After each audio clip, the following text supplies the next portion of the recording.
Hello guys, मैं यश अरोड़ा। तो आज हम पढ़ने जा रहे हैं पॉलिटिकल साइंस का चैप्टर नंबर 1, शीत युद्ध का दौर। चलिए हम देखते हैं शीत युद्ध का अर्थ क्या होता है। शीत युद्ध, युद्ध ना होते युद्ध की परिस्थिति है। शीत युद्ध के युद्ध ना होते युद्ध की परिस्थिति है, जिनमें कभी भी युद्ध होने की संभावना बनी रहती है। जिनमें क्या होता है, कभी भी युद्ध होने की संभावना बनी रहती है।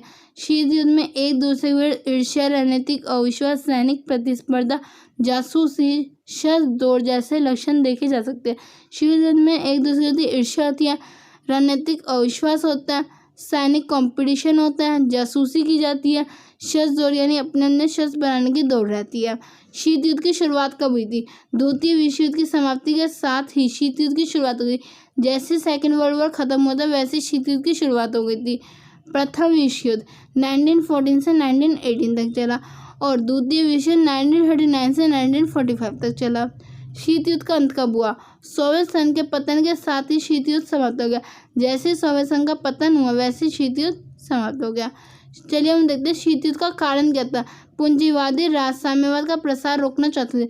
जो पूंजीवादी राज व साम्यवाद का प्रसार रोकना चाहते थे, दोनों महाशक्तियों द्वारा नियंत्रण नव स्वतंत्र देशों को अपने प्रभाव में लेने की प्रक्रिया आरंभ हो गई थी।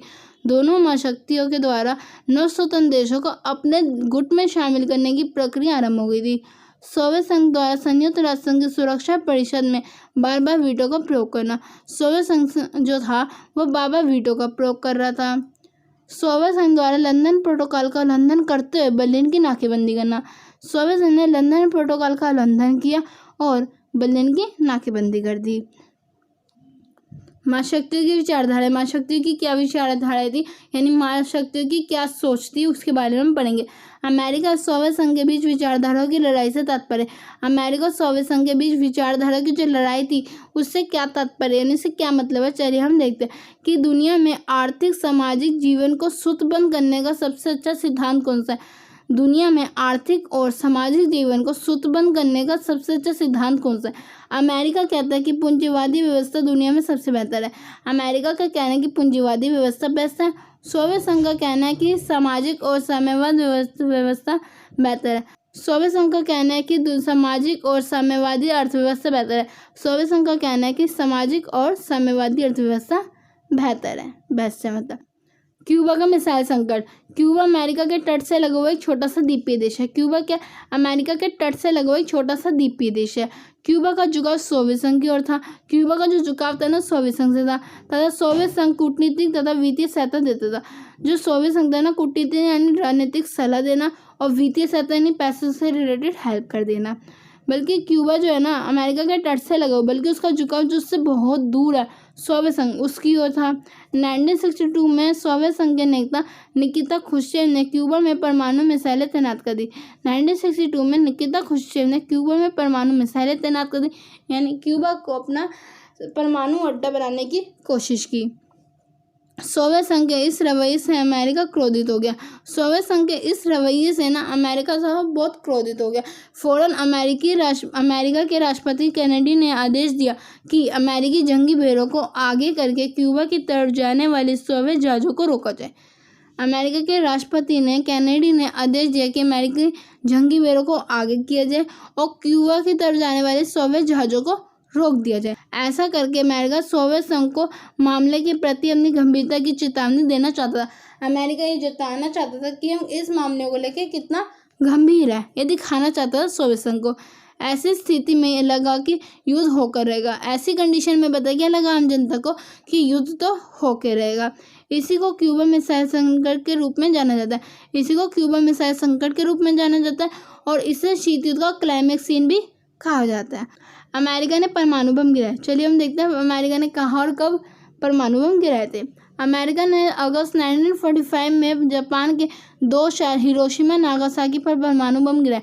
अमेरिका ने जापान के 2 शहरों पर हिरोशिमा नागासाकी पर परमाणु बम गिराए थे।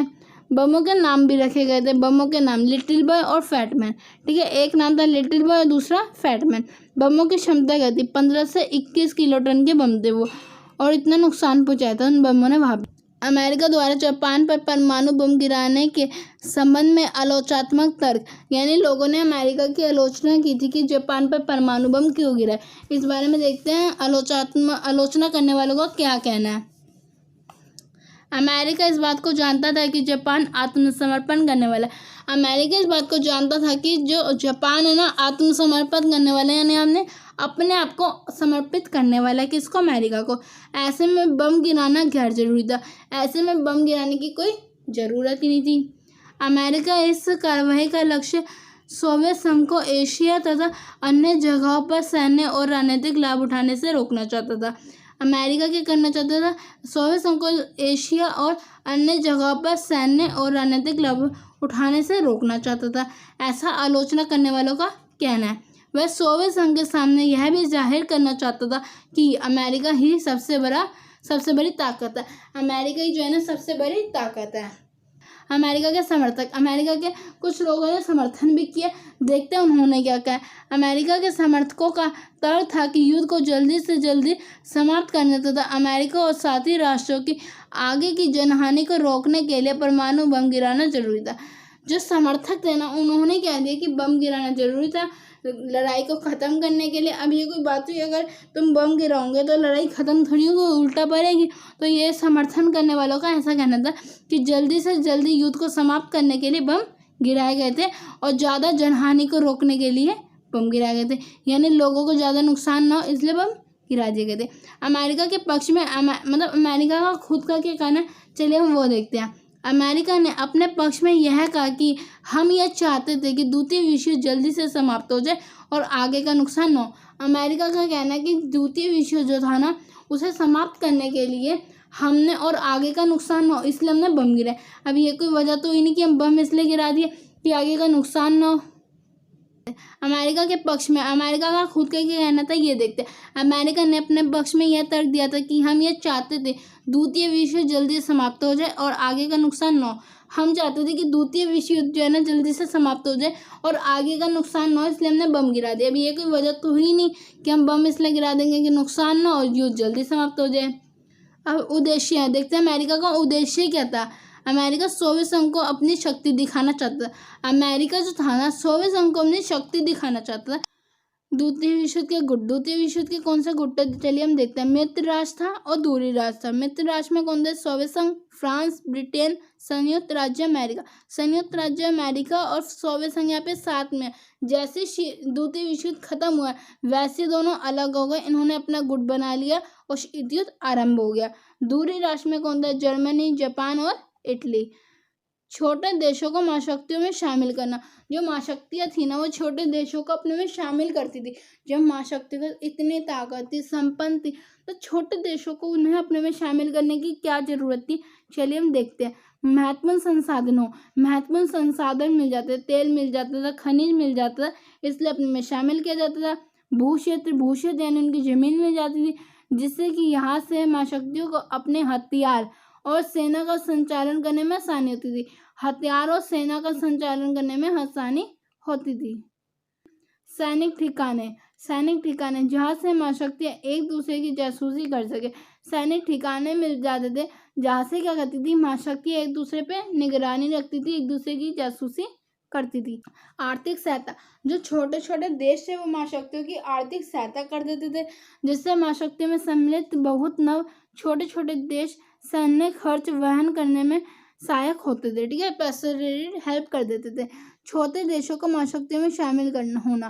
ठीक है, देखते हैं हमने ऊपर पढ़ा महाशक्ति छोटे देशों को शामिल क्यों करती थी। अब हम यहाँ पे देखेंगे छोटे देश जो थे ना वो महाशक्तियों में शामिल क्यों होते थे। सुरक्षा, उन्हें सुरक्षा का वादा मिल जाता था, हथियार मिल जाते थे और आर्थिक मदद में मिल जाती थी। दो दुविधा का आरंभ हो गया, यानी विश्व जो था ना दो गुटों में बढ़ गया। दूसरे विश्व युद्ध के समाप्त होते ही अमेरिका तथा सोवियत संघ ने दुनिया को दो गुटों में बांट दिया। जैसे सेकेंड वर्ल्ड वॉर खत्म हुआ वैसे सोवियत संघ और अमेरिका ने विश्व को दो गुटों में बांट लिया। विश्व दो ध्रुव में बट गया, यही दो दुविधा कहलाता है, यही दो ध्रुव विश्व कहलाता है। ठीक है, बंटवारा सबसे पहले यूरोप महाद्वीप से शुरू हुआ। बंटवारा जो था ना सबसे पहले कहाँ से शुरू हुआ? यूरोप महाद्वीप से। पश्चिम यूरोप में अमेरिका यानी पहली दुनिया के नाम से भी जानते हैं अमेरिका को, और पश्चिम यूरोप के देशों के नाम से भी। ठीक है, पूर्वी यूरोप किसके हाथ से चला? सोवियत संघ के, इसे दूसरी दुनिया के नाम से जानते हैं। द्वितीय विश्व युद्ध के बाद अमेरिका की नीति। द्वितीय विश्व युद्ध के बाद अमेरिका की क्या नीति बनी, चलिए हम देखते हैं। अमेरिका विश्व में साम्यवाद के प्रचार व प्रसार को रोकना चाहता था। अमेरिका जो था साम्यवाद का प्रसार प्रचार रोकना चाहता था। अमेरिका विकासशील देशों पर दबाव बनाए रखना चाहता था। अमेरिका जो था विकासशील जो विकास कर रहे हैं उन देशों पर दबाव बनाए रखना चाहता था, जिससे वह उन देशों पर अपने पक्ष में कर सके, उन देशों को अपने पक्ष में कर सके। अवरोध क्या होता है, चलिए हम देखते हैं। अवरोध अर्थात रोक और संतुलन। अवरोध यानी रोकना और संतुलन करना। जब दोनों पक्ष विनाश करने में समर्थ हो तो कोई भी पक्ष युद्ध करने का खतरा नहीं उठाना चाहता।